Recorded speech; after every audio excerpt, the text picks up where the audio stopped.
ముందుగా దేవుడికి నా వందనాలు, అన్నయ్యకి నా వందనాలు, సంఘం అంతటికి నా వందనాలు. నా సాక్ష్యం ఏంటంటే, పోయిన వారం ఆల్ నైట్ ప్రేయర్ అప్పుడు మా హస్బెండ్కి డ్యూటీ ఉందన్నమాట, ఎక్స్ట్రా డ్యూటీ ఉంది. అయితే పొద్దున 8కి వెళ్ళాడు.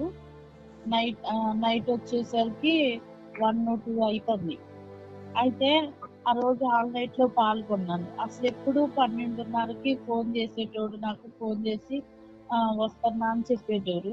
ఇంకా నేను ఆల్ నైట్ లో పాల్గొన్నా. ఇకనే 12:30 నుంచి చూస్తాను, ఇకనే ఫోన్ వచ్చింది అంటే ఫోన్ ఒకటైనా కానీ ఫోన్ రాలే. అప్పటికి ఆల్ నైట్ అయిపోయింది.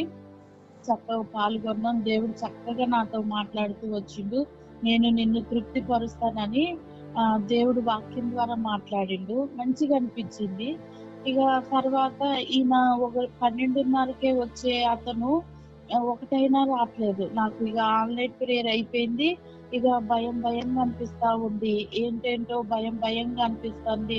ఏంటి ప్రభా ఇలా భయపడుతున్నా నేను అనేసి అనుకుంటే, ఇన్సైడ్ లోపల నుంచి ప్రేయర్ చేసుకో అనేసి అనిపిస్తుంటే ఇక కన్నీరు ఆగట్లే నాకు. ఇక ఒంటరిగా కూర్చొని మళ్ళీ ప్రార్థన చేసుకున్న, దేవా ఏ అపాయము రావద్దు.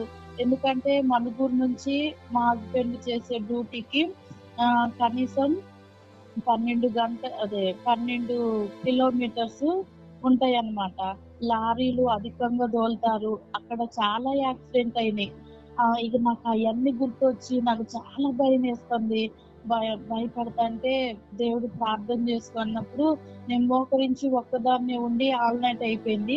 ఇంకా ప్రార్థన చేసుకున్నా, దేవా ఏ అపాయము రావద్దేసయ్యా, నా భర్తకి క్షేమంగా ఇంటికి రావాలి ప్రభా అనేసి ప్రార్థన చేసుకున్నా. ప్రార్థన చేసుకొని కళ్ళు ఇట్లా తెరిచి చూసే లోపల అన్నయ్య అప్పుడే ఒక వాక్యం పెట్టిండు, భయపడకును అని పెట్టిండు.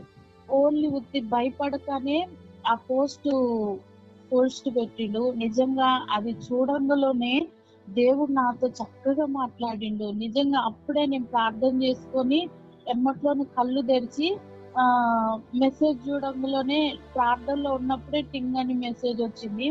చూడంలోనే భయపడకు అని వచ్చింది. నిజంగా దేవుడు ఆ పోస్ట్ ద్వారా, ఆ యొక్క వాగ్దానం ద్వారా మరలా నన్ను బలపరిచాడు. ఎమ్మట్లోనే ఆ పోస్ట్ చూసినప్పుడు భయపడకము అన్నప్పుడు వితిన్ సెకండ్స్ లో ఎమ్మట్లోనే మా హస్బెండ్ ఫోన్ చేసి నేను వస్తున్నా, దగ్గరకు వచ్చిన్నా అని చెప్పిండు. నిజంగా అసలు దేవుడు పోయిన శుక్రవారం నిజంగా దేవుడు నన్ను ఎంతో బలపరిచిండు వాక్యం ద్వారా. ఇప్పుడనే కాదు, నేను ఈ మినిస్ట్రీలోకి వచ్చిన కాడ నుంచి గత 3-4 సంవత్సరాలు అవుతుంది. నిజంగా ప్రతిసారి నేను బాధపడినప్పుడు, దుఃఖపడినప్పుడు, వేదన కలిగినప్పుడు, పరిస్థితి ఏంటి ప్రభా అన్నప్పుడు నిజంగా మధ్యాహ్న సమయంలో కానీ, వాక్య ధ్యానంలో కానీ, ఇట్లా ఆల్ నైట్ లో కానీ దేవుడు నన్ను ఎంతగానో అన్నయ్య వాక్యాల ద్వారా నన్ను ఎంతగానో బలపరిచింది. చాలా ఉన్నాయి చెప్పాల్సినవి. నిజంగా వాక్యాల ద్వారా అయితే నేను ఎంతగానో బలపరచబడుతున్నా, అనేక విషయాలు నేను తెలుసుకోగలుగుతున్నా. నిజంగా ఇంత మంచి దైవజనుడిని మన మధ్య దేవుడు ఇచ్చినందుకు నిజంగా దేవుడికి ఏమి ఇచ్చినా కానీ రుణం తీర్చుకోలేము. ఆ సందర్భాన్ని బట్టి నిజంగా భయపడకుము అన్న వాక్యము నన్ను ఎంత బలపరిచిందంటే అది నేను మాటల్లో కూడా చెప్పలేను. అనుభవించిన కాబట్టే చెప్పగలుగుతున్నాను. నిజంగా దేవుడు నా జీవితంలో నా భర్తను ఆ రోజు క్షేమంగా తీసుకొచ్చాడు.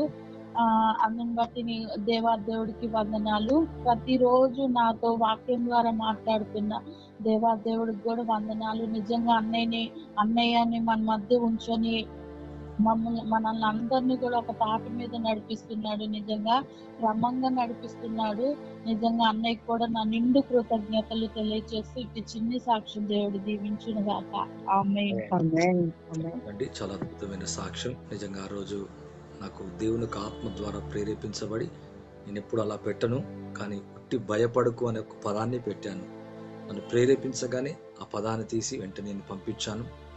నిజంగా last time all night prayer కూడా మనము జరిగించిన శుక్రవారం చాలా అద్భుతంగా, మరి తమ్ముడు రఘు తమ్ముడు కూడా చాలా చాలా మరి సాటిస్ఫాక్షన్గా ఫీల్ అయ్యాడు. అలాగే అనేకులతో ప్రవచనాత్మకంగా, నేను ప్రతిసారి చెప్తున్నాను, ఒక మెసేజ్ చెప్తున్నానంటే మీకు బాగా గుర్తు పెట్టుకోండి, అది ప్రవచన సందేశం. అనగా దేవుడు మీ కొరకు ఇస్తున్న ప్రవచన వాగ్దానం, ప్రవచన సందేశం. అటువంటిది నేను అనేక సార్లు చెప్తున్నాను. అంటే దేవుడు మీతో మాట్లాడే సందేశాన్ని తీసుకొస్తున్నాను. కాబట్టి నిజంగా అందరి హృదయాన్ని ధైర్యపరిచాడు, ఆదరించాడు, తెప్పరిల్ల చేశాడు, మనసుకు ఊరట కలగచేసి మిమ్మల్ని బలపరచడం నేను కూడా సంతోషిస్తున్నాను. మరి ఆ కుటుంబాన్ని ఇంకా అనేక రీతులుగా నిజమే సిస్టర్ చెప్పినట్లుగా ఎప్పుడు దుఃఖపడ్డా, బాధపడ్డా, కన్నీటితో ఉన్న మరి సూటిగా స్ట్రైట్గా ఆ రోజు ఆ మధ్యాహ్నమే కానీ ఆ సాయంత్రమే కానీ నేను ఈ విధంగా అనుకుంటూ వస్తా, ఈరోజు ప్రవచనాత్మకంగా మీ మధ్యలోకి వచ్చి మాట్లాడుతున్నాను నేను, దేవుని కాపుదల అంట. కరెక్ట్గా టైంలో మరి కన్నీరు కాచి దేవుడు నిజంగా నాతో మాట్లాడినని సాక్ష్యం ఇస్తున్నారు. నిజంగా ఇటువంటి ప్రవచనాత్మకమైన ఈ సందేశాలను బట్టి నిజంగా దేవునికి నేను ఎంతో వందనాలు తెలియజేస్తున్నాను. మిమ్మల్ని అందరూ ఆదరిస్తున్నందుకు కూడా దేవునికి వందనాలు. ఇంకా మీ జీవితాల్లో దేవుడు ధైర్యపరిచి బలమైన కార్యాలు జరిగించునుగాక. సిస్టర్ని, వారి కుటుంబాన్ని, వారి పిల్లల్ని, సమస్తాన్ని దేవుడు సమృద్ధిగా దీవించి ఆశీర్వదించునుగాక. థ్యాంక్ యూ అమ్మా. గాడ్ బ్లెస్ యు తల్లి. ఆమేన్. Praise the lord.